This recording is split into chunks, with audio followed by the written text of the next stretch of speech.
On voit donc que dans la famille traditionnelle, l'échange entre les générations n'a pas besoin de l'État pour s'organiser. Mais tout cela va changer au moment de la révolution industrielle.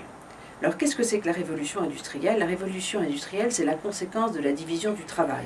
C'est-à-dire que progressivement, les travailleurs vont se spécialiser dans certaines tâches au lieu de faire tout eux-mêmes. Donc il y en a par exemple qui vont se spécialiser dans le textile, d'autres dans la métallurgie, d'autres dans l'agriculture. Vont naître des manufactures, c'est-à-dire des usines, où justement ces travailleurs spécialisés vont aller produire. La conséquence de cette spécialisation du travail, c'est bien sûr une augmentation de la productivité, mais c'est aussi que la famille va cesser de produire tout elle-même.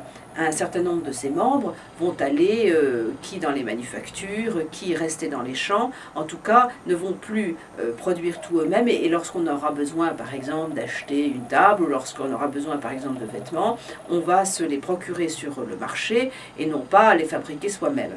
La conséquence de cela, c'est que les membres de la famille vont s'éclater et partir.